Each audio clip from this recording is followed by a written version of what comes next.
Hello guys, ഇന്ന് ഞാൻ വന്നിട്ടുള്ളത് നിങ്ങൾക്കൊക്കെ ഒരുപാട് ഉപകാരപ്പെടുന്ന ടിപ്സ് ആൻഡ് ട്രിക്സും ആയിട്ടാണ്. എന്നെ പോലുള്ള വീട്ടമ്മമാർക്കൊക്കെ ഒരുപാട് യൂസ്ഫുൾ ആവും കേട്ടോ. അപ്പം നമുക്ക് ബോറടിപ്പിക്കാതെ വീഡിയോയിലേക്ക് പോകാം. നമ്മൾ വീട് ക്ലീൻ ചെയ്യുന്ന സമയത്ത് ബെഡ്ഷീറ്റൊക്കെ നന്നായിട്ട് വിരിച്ച് വെക്കും. എന്നാൽ കുട്ടികളുടെ വീടാണെങ്കിൽ അവർ കളിച്ച് അതൊക്കെ നീങ്ങിയിട്ടുണ്ടാവും. അപ്പം ബെഡ്ഷീറ്റൊന്നും നീങ്ങിപ്പോവാതിരിക്കാൻ വേണ്ടിയിട്ട് ഉള്ള ട്രിക്സാണ്. അപ്പം ഞാനിത് ഒരു വളയം എടുത്തിട്ടുണ്ട്. വളയൻ്റെ ഉള്ളിൽ കൂടെ ഒന്ന് കെട്ടിക്കൊടുക്കുന്നുണ്ട്. ഇതുപോലെ കെട്ടിവെച്ചതിന് ശേഷം ഞാൻ ഇനി ബെഡ്ഷീറ്റ് ഉള്ളിലോട്ടേക്ക് മടക്കി വെച്ച് കൊടുക്കുന്നുണ്ട്. ഇങ്ങനെ നമ്മൾ 4 വശത്തും ചെയ്ത് വെക്കുകയാണെങ്കിൽ നമുക്ക് ബെഡ്ഷീറ്റ് നീങ്ങിപ്പോവാതെ നല്ല വൃത്തിയായിട്ട് ഇരുന്നോളൂ. അപ്പം നമുക്ക് ബോറടിപ്പിക്കാതെ അടുത്ത ടിപ്സിലേക്ക് കിടക്കാം. അടുത്തൊരു ടിപ്സ് എന്ന് വെച്ചാൽ നമ്മൾ ഇതുപോലുള്ള ചായപ്പൊടിയും അതുപോലെ പഞ്ചസാരയും ഒക്കെ ഒരുപാട് നിറഞ്ഞിടുന്ന സമയത്ത് നമുക്ക് ഇതുപോലെ സ്പൂണ് താഴോട്ടേക്ക് ഇറക്കി വെക്കാനായിട്ട് പറ്റില്ല. അങ്ങനെയുള്ളപ്പോൾ നമുക്ക് സ്പൂണിൻ്റെ ബാക്ക് വശം ആദ്യം താഴത്തോട്ട് താഴ്ത്തി വെക്കുകയാണെങ്കിൽ നമുക്ക് നന്നായിട്ട് വൃത്തിയായിട്ട് ക്യാപ്പിട്ട് വെക്കാനായിട്ട് പറ്റും. അപ്പോൾ ഈ ഒരു ടിപ്സും എല്ലാവർക്കും ഉപകാരപ്പെടുന്നു കരുതുന്നു. അപ്പോൾ നമുക്കിനി പെട്ടെന്ന് തന്നെ അടുത്തൊരു ടിപ്സിലേക്ക് കടക്കാം. ഞാൻ ഇവിടെ ഒരു കാലി ബോട്ടിൽ എടുത്തിട്ടുണ്ട്. സെയിം ആയിട്ടുള്ള ബോട്ടിൽ വേണമെന്നൊന്നുമില്ല. അപ്പം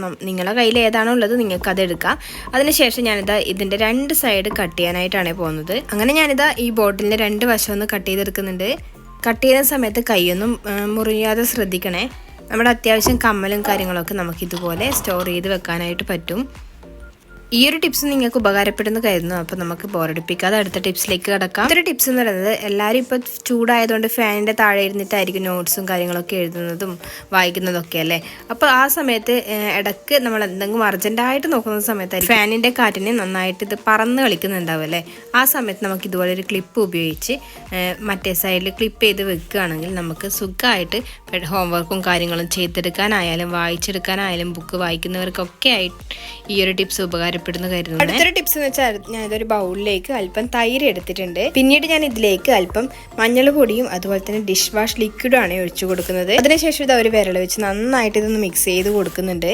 അപ്പോൾ ഇനി വിഷു ഒക്കെയാണ് വരുന്നത്. എല്ലാവരും അതിൻ്റെ പ്രിപ്പറേഷനും കാര്യങ്ങളൊക്കെ ഇപ്പോഴേ തുടങ്ങിയിട്ടുണ്ടാവും. അപ്പോൾ നമുക്ക് ഈ വിളക്കൊക്കെ പെട്ടെന്ന് ക്ലീൻ ചെയ്തെടുക്കാൻ ഒരു നല്ലൊരു ടിപ്സാണ്.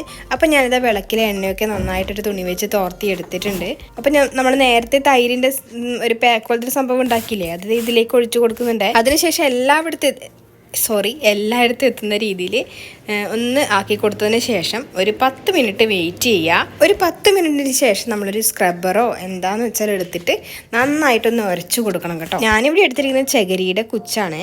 ഞാനിത് എല്ലാ സൈഡും നന്നായിട്ട് ചകിരിക്കുച്ചി വെച്ച് ഉരച്ചെടുത്തിട്ടുണ്ട്. ഇനി നമുക്കിതൊന്ന് വാഷ് ചെയ്തിട്ട് കാണാം. അപ്പോൾ ഇത് നല്ല രീതിക്ക് വൃത്തിയായിട്ട് വന്നിട്ടുണ്ട്. നമ്മൾ ഈ വിളക്ക് എന്ന് പറയുന്നത് 20 വർഷമായിട്ട് നമ്മളെ ഒന്നിച്ചുള്ളതാണ് കേട്ടോ. ഇത്രയും നമുക്ക് നന്നായിട്ട് വെളുപ്പിച്ചെടുക്കാനായിട്ട് പറ്റിയിട്ടുണ്ട്. അപ്പം നിങ്ങളുടെ കയ്യിലുള്ളതും നന്നായിട്ട് നിങ്ങൾക്ക് വൃത്തിയാക്കി എടുക്കാനായിട്ട് പറ്റും. അടുത്തൊരു ടിപ്സ് എന്ന് പറയുന്നത്, എല്ലാവരുടെ കയ്യിലും ഇതുപോലുള്ള മുറ്റം തൂക്കുന്ന ചൂലുണ്ടാവുമല്ലേ. അപ്പം നമുക്കിത് കുറച്ച് കഴിഞ്ഞ് കഴിഞ്ഞാൽ പിന്നെ ഇതിൻ്റെ ഈർക്കിളി ഓരോന്നായിട്ട് ഇളകി വരാൻ തുടങ്ങും. അപ്പം ചെയ്യാൻ പറ്റിയൊരു ടിപ്സാണ് കേട്ടോ. ഞാനിത് ഇവിടെ ഒരു കാലി ബോട്ടിൽ എടുത്തിട്ടുണ്ട്. അതിൻ്റെ ഒരു അറ്റം ഞാനിതാ കട്ട് ചെയ്തെടുക്കുന്നുണ്ട്. ഞാനിതാ ഒരു അറ്റം കട്ട് ചെയ്തെടുത്തിട്ടുണ്ട്. ഇനി ഞാനിതാ ബാക്ക് വശം ഒന്ന് കട്ട് ചെയ്തെടുക്കുന്നുണ്ട്.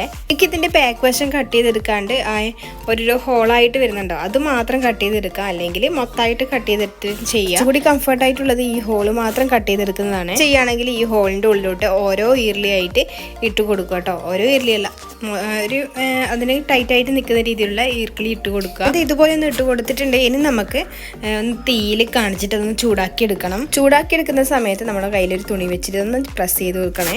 എന്നാൽ മാത്രമേ ആ ഒരു ഷേപ്പിലേക്ക് ആയി വരുള്ളൂ. ഇത് ഉരുകി നന്നായിട്ട് ചൂലിന് നന്നായിട്ട് ഒട്ടി നിൽക്കുക. ആ സമയം വരെ ഒന്ന് നമ്മൾ ഈ തുണി വെച്ചിട്ട് ഒന്ന് പ്രസ് ചെയ്ത് തീയിൽ കാട്ടി കൊടുക്കണം. അങ്ങനെ ഞാനിത് ഈ രീതിയിലാക്കി എടുത്തിട്ടുണ്ട്. അപ്പോൾ നമ്മുടെ ചൂല് ഇവിടെ റെഡി ആയിട്ടുണ്ട്. ഇനിയുള്ള അടുത്തൊരു ടിപ്സ് എന്ന് വെച്ചാൽ, നമുക്ക് പാത്രങ്ങൾ ഒരുപാട് കഴുകാനുള്ള സമയത്ത് നമുക്ക് കാണുമ്പോൾ തന്നെ ടെൻഷനായിരിക്കും അല്ലേ. ആ സമയത്ത് ചെയ്യാൻ പറ്റിയൊരു ട്രിക്സാണ്. അപ്പോൾ ഞാനിത് അല്പം വെള്ളം എടുക്കുന്നുണ്ട്. ഇനി അതിലേക്ക് ഞാൻ ഡിഷ് വാഷ് ലിക്വിഡാണ് ഒഴിച്ചു കൊടുക്കുന്നത്. അങ്ങനെ ഞാനിത് ഇതിലേക്ക് ലിക്വിഡ് കൂടി ഒഴിച്ചു കൊടുത്തിട്ടുണ്ട്. ഇനി നമുക്കിതിലേക്ക് ചെറുനാരങ്ങ കൂടി ആഡ് ചെയ്ത് കൊടുക്കാം. ഞാനിതാ ഇവിടെ ഒരു ചെറുനാരങ്ങയുടെ പകുതിയാണ് എടുത്തിട്ടുള്ളത്. അതിനി ഇതിലേക്ക് ഒഴിച്ചു കൊടുക്കുന്നുണ്ട്. അതിൻ്റെ നീരാണ് എടുക്കുന്നത്. അതിനുശേഷം നമ്മൾ ഉണ്ടാക്കിയ ഈ ഒരു ലിക്വിഡ് എല്ലാ ഭാഗത്തും എത്തുന്ന രീതിയിൽ പാത്രങ്ങളിലൊക്കെ ഒഴിച്ചു കൊടുക്കുന്നുണ്ട്.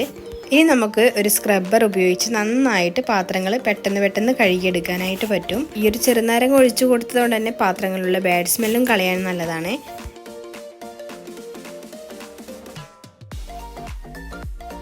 ഇതുപോലെ നമുക്ക് ഓരോരോ പാത്രങ്ങളായിട്ട് പെട്ടെന്ന് കഴുകിയെടുക്കാനായിട്ട് പറ്റും. അപ്പോൾ ഈ ഒരു ടിപ്സ് നിങ്ങൾക്ക് ഒരുപാട് ഉപകാരപ്പെടുന്നു കരുതുന്നു. നമുക്ക് ബോറടിപ്പിക്കാതെ ഇനി അടുത്തൊരു ടിപ്സിലേക്ക് കടക്കാം.